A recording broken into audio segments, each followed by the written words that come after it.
So here we have, let me get here. This is what we have so far. We have a large heading at the beginning of our HTML in between the body tags. We have an HR, which is this thin line right here, horizontal rule line. And then we have a paragraph of that wonderful Latin text that we grabbed from Libsyn.com. Okay, so that's what your page should look like right now.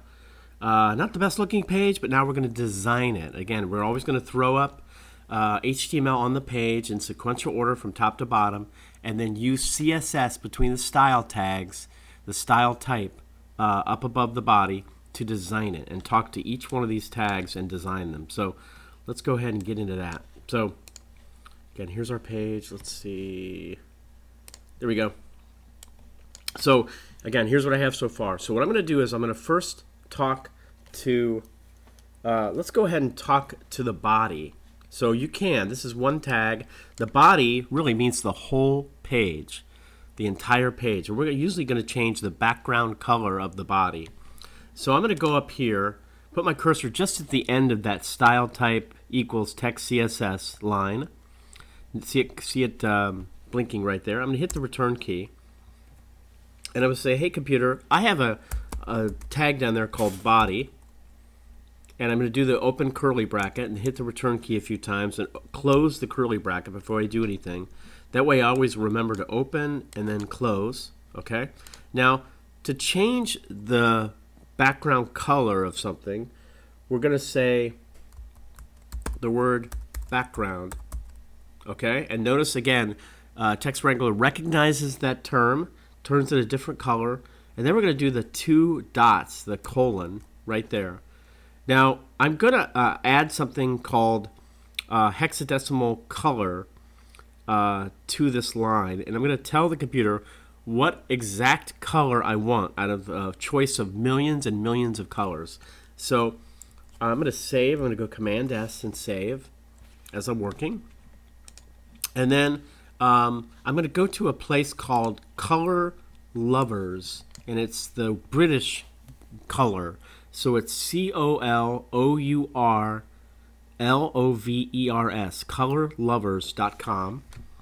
And this is a site for designers. And these are all different colors and palettes that people have used or have created and then placed them up on this page. So I'm going to go into Browse Palettes. Browse Palettes. Click it. And it's going to show me a whole bunch of palettes. Now I could go into palettes and then search. And I could search keyword. And let's say, sometimes I like to use what are called monochromatic colors. And those are colors based on one color and lighter and darker of that color. So there's a monochromatic. Again, it's all kind of based on purples, and it all goes, dark and light. Okay? So I'm going to choose this one right here, Papillon Blue. I'm going to click it, and it shows me the palette. And then down, if I scroll down, it shows me each of these colors in the palette.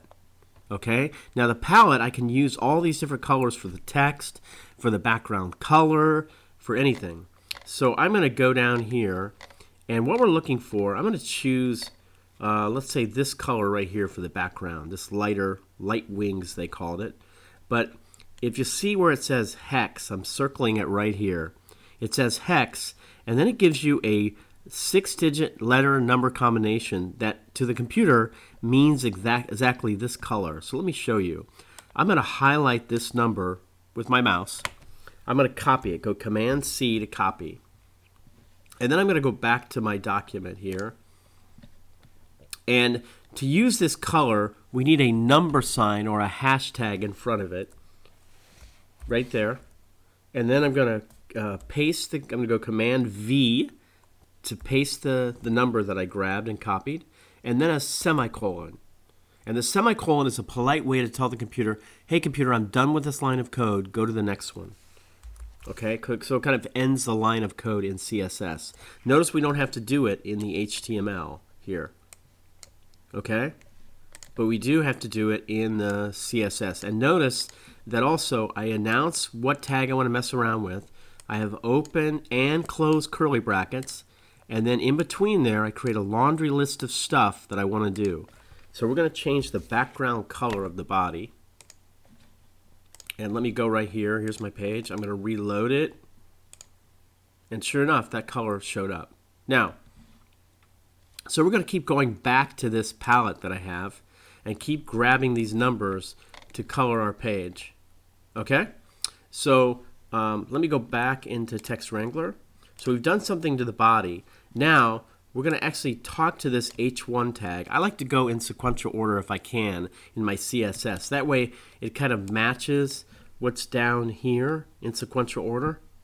Okay, it's kind of easier to find if I keep doing that. So again, I've announced to the computer I have an H1 tag. I've done the open curly brackets, close curly brackets. I'm going to go in between, put my cursor in between the curly brackets. And I'm going to change the font size like we did before. Font dash size, colon, the two dots. And then let's go with 70 px. And then I'm going to hit the return key. Now notice my cursor is still in between the curly brackets.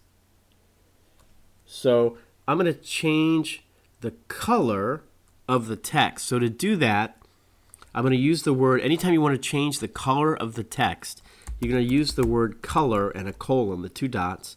And I'm going to go back to my things. And let's go ahead and let's try this one right here. Again, I'm going to grab that hex number, that 6-digit letter number combination that means a certain color. Go Command-C to copy. Go back to my thing. Again, I have to put a hashtag or a number sign in front of it. And then go Command-V to paste. V as in Victor. And then a semicolon at the end of the line. And just, I'm going to save it. So now, if you look at my page, I'm going to reload it. And sure enough, there's that color and that sizing. Okay? Now there's a couple more things we're going to do. If you'll see that our page, you'll see the H1 right here is really close to the edge. I'm going to move it in. I'm going to talk to the margin on this side. Okay? And I'm going to say, hey, H1 tag, move in so many pixels from the left in to kind of clean up and get it away from this edge right here. So to do that, I'm going to go back and add to the laundry list of stuff that we're going to do in between the curly brackets to the H1 tag. Again, there's headings. There's 1 through 6. Now, it really doesn't matter because in CSS you can totally tell it how big to be. So you can make an H3 tag actually bigger than an H1 tag because the power of CSS. I can say font dash size anything, and the tag will listen to me. So I'm going to add to the laundry list of stuff. Let me see. I'm going to change the font family. So I'm going to change the type of text that this is here. Right now it's by default. I don't know what it is. Times New Roman or something. Anyways, I don't care. I'm going to go and change that text. I'm going to say font dash family. That's the terminology. And notice again, it turns it a different color. Font dash family, colon, and we're going to change it to Georgia. And Georgia is a type of font. Okay? And then I'm going to hit the return key. And there's one more thing I'm going to do. I'm going to say margin dash left. And again, that's going to move it in from the left so many pixels. So I'm going to say 45 px. And notice again, when I do px, the computer recognizes that as something. Those are pixels. So again, semicolon at the end of the line. You're going to save it and then update it. And sure enough, it changed the type of font that it is, and it also moved it in from the left 45 pixels to kind of get it away from that edge. Now, we're just going to go down the line. We're going to design the HR tag and then design the paragraph right now. So I'm going to go back to my coding. And again, notice I'm still working in between these style tags right here, up above the body. And I'm talking to the tags that we have down here in the body, and then creating a laundry list of stuff that I want to do to change the look of them. Okay? So now we're going to go HR, and do the curly brackets. Now in between, for the HR tag, I'm going to give it a certain width. You'll notice right now that it's 100%. It's a thin line that's not that good to look at. We're going to actually change the width of it. I'm going to say width, W-I-D-T-H. And again, notice it changes color, colon, and we're going to go 500 px, 500 pixels. Okay? And then we're going to give it a certain height. You'll notice that as far as height goes, it's probably 1 or 2 pixels, really thin. You can barely see it. So I'm going to give it a height of 6px. And again, I'm going to change the background of it. On an HR tag, you don't change the color because it's not text, but you change the background color of it, just like the body. So I'm going to say background, colon, and I'm going to go Command S to save. And I'm going to go back to our palette. And let's see here. Let's try that right there. The shimmer. So I highlighted the hexadecimal color number. I'm going to go Command C to copy. I'm going to go back into our coding. Again, you have to use a number sign before it. So I'm going to go, I put a number sign before it. And then I'm going to go Command V as in Victor to paste, and then a semicolon. Again, the semicolon is so important because it ends the line. If you forget one of these, some of your coding will not work. So you want to have to get in the habit of doing that. So let me go back to my template, and I'll reload it. And sure enough, now it's 500 pixels, 6 pixels high, and has a background color. Now, let's go back, and now we'll start designing the paragraph. So I'm going to go down, and I'm going to start talking to this tag right here, up in the style tags. I'm going to hit the return key. Again, notice I'm before the ending of the style. And I'm going to say, hey computer, I have a P tag down there, and a curly bracket, closing curly bracket. And here's what I want to do in between the curly brackets to this tag. So I'm going to, first of all, I'm going to change the width. Right now it's 100%. It goes all the way across to our page. So I'm going to say width, colon, 500 px.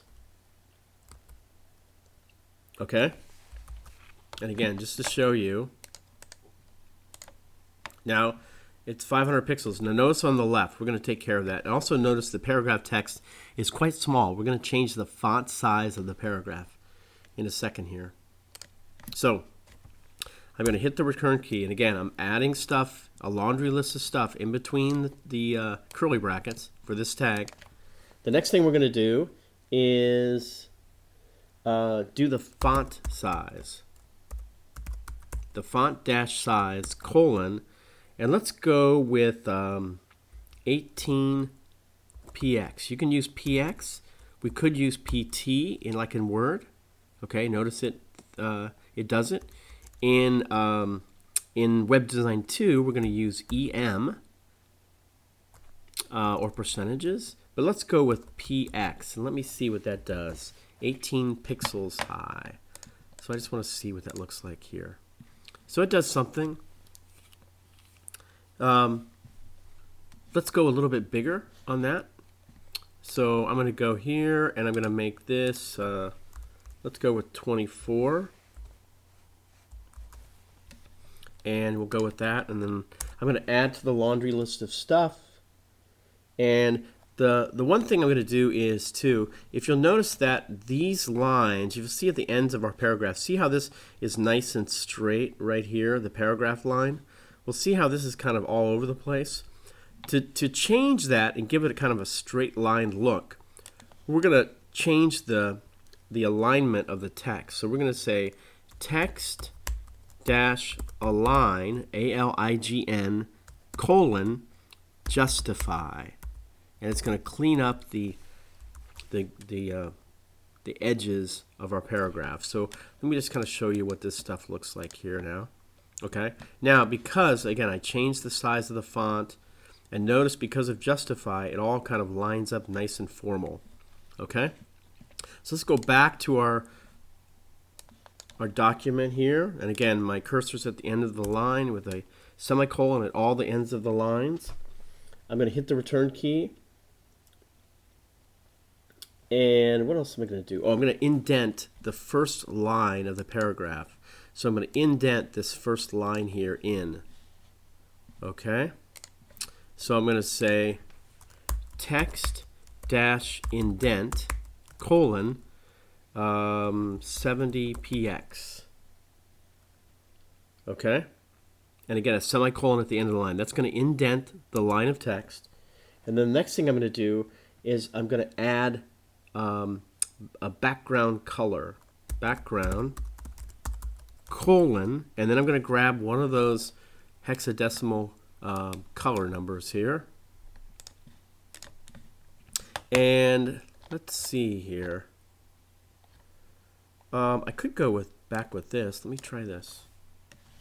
Well, that's the background color of the body. So let me go. What haven't I used here?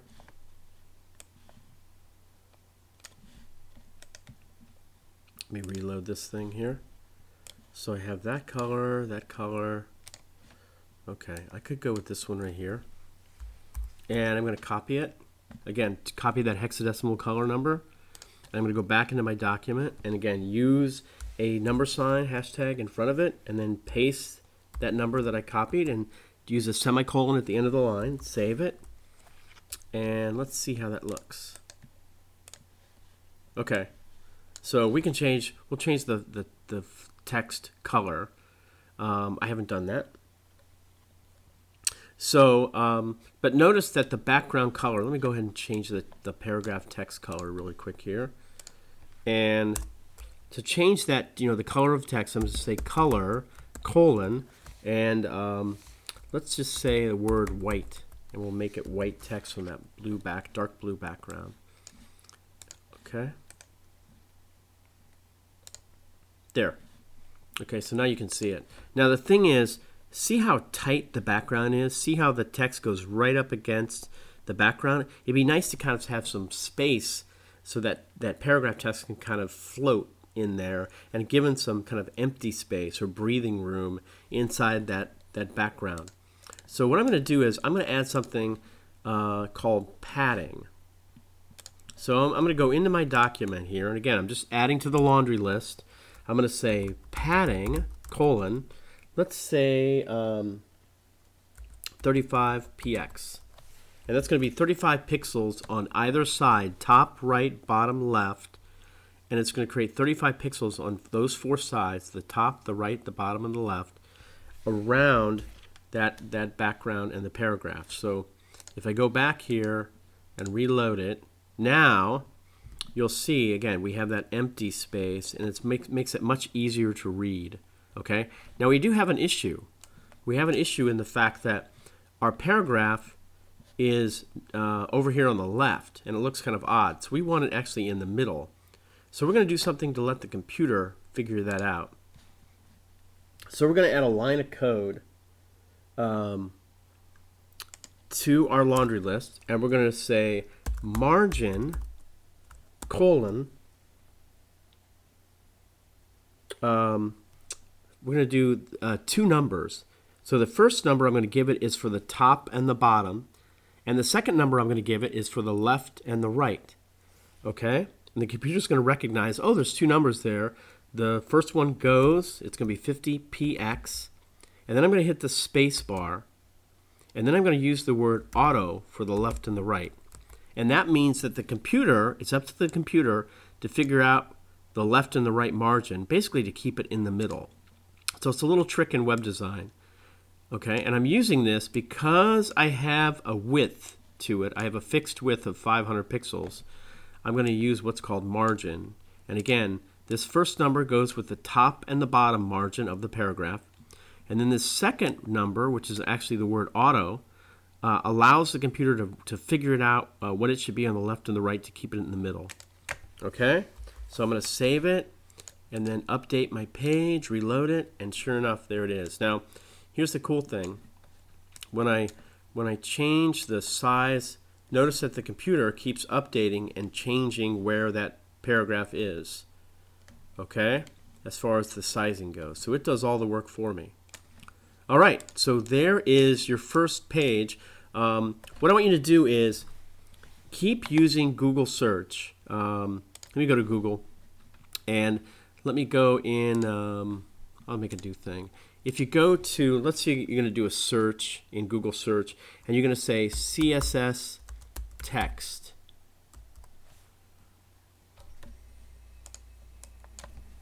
Just text. And you have, if you ever want to figure out what's that terminology to do something, you have thousands and thousands of tutorials on how to do really cool stuff with text. Or eventually we're going to get into, let's say, headings. Text, headings, you could be specific. Okay? Or let's say CSS images. Okay? Again, you just have to learn how to search for what you want, and there's thousands of tutorials showing you examples of how to do cool stuff with images. Let's say links. So we're going to do eventually links in this class. Again, just same lots of stuff. So rather than raise your hand and say, Mr. Guthrie, what's that terminology for that? Use Google search to your advantage, and you become your own boss. Okay? So I want you to keep doing that in this class. Thanks.